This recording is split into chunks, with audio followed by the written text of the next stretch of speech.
বন্ধুগণ নমস্কার। প্রথমেই আপনাদের আমি অনুরোধ করব, আপনারা আমার চ্যানেলটি সাবস্ক্রাইব করবেন, ভিডিওটি লাইক এবং শেয়ার করবেন। এখন দেখছি আমি যে সমস্ত ভিডিও বানাচ্ছি তাতে দেশের যে মুখরোচক খবরগুলো, সেই খবরগুলোতে বেশি সাবস্ক্রাইবাররা বা ভিউয়ার্সরা দেখতে পছন্দ করছে। তো আমি আরেকটা নতুন খবর বলি।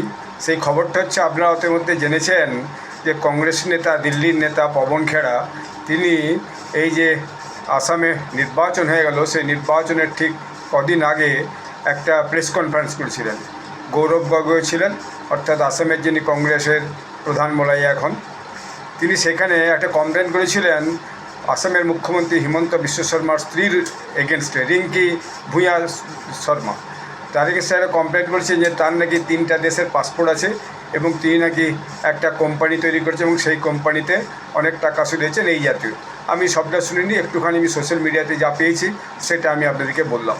এর ফল হিসাবে সেই দিন রাতেই দেখা গেল আসাম মুখ্যমন্ত্রীর স্ত্রী, তিনি ওখানে গুয়াহাটিতে একটা এফআইআর করেছিলেন তার এগেনস্টে, যে মিথ্যা খবর প্রচার করে আমার এবং আমার পরিবারের যে সুনাম নষ্ট করার চেষ্টা করছে।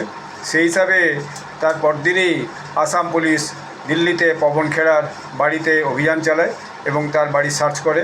সেখানে তেমন তাকে পায়নি, তবে কিছু নাকি ডকুমেন্ট পেয়েছে বলে শোনা যায়। তো সেটা পরিষ্কার করে মিডিয়াতে বা সোশ্যাল মিডিয়াতে আসেন। তো যাই হোক, যে জন্য আমি বলছি যে তিনি তারপর চলে যান আপনার হায়দ্রাবাদ। লুকিয়ে হায়দ্রাবাদে যে সেখানে কোর্টে দরখাস্ত করেন। কোর্টে দরখাস্ত করার পর হায়দ্রাবাদ কোর্ট তাকে 1 সপ্তাহের জন্য মানে অ্যারেস্ট করার থেকে একটা কোনো অর্ডার এই দেয়। তার বিরুদ্ধে সুপ্রিম কোর্টে হিমন্ত বিশ্ব শর্মা দরখাস্ত করেন, আসামের মুখ্যমন্ত্রী তার পক্ষ থেকে। সেই কেসটার আজকে সুপ্রিম কোর্টে উঠেছিল বিচারের জন্য। তো সেই বিচার দেখা যাচ্ছে তাকে যে রিলিফ দিয়েছিল অন্ধ্র হাইকোর্ট, সেই রিলিফটাকে স্টে করে দিয়েছে। অর্থাৎ সে আসামের মুখ্যমন্ত্রীর স্ত্রীর বিরুদ্ধে যে কথা বলেছেন তার বিচারটা আসামের হাইকোর্টেই করতে হবে, সেটা অন্ধ্র হাইকোর্টে হবে না। ফলে তাকে এখন সুপ্রিম কোর্ট অর্ডার দিয়েছে যে আপনি আসামে ফিরে যান, আসামে ফিরে গিয়ে আসাম হাইকোর্টে এই ব্যাপারে বেল প্লি করুন। সেখান থেকে যদি আপনাকে বেল দেয় তবেই আপনি ছাড়া পাবেন। এখন এবারে আসামের মুখ্যমন্ত্রী তো রেগে বম হয়ে আছে।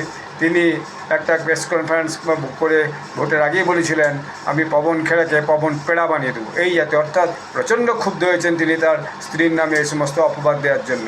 এখন আসাম পুলিশ এই অবস্থায় পবন খেড়াকে অ্যারেস্ট করে কিনা সেটাই এখন দেখার বিষয়। ধন্যবাদ।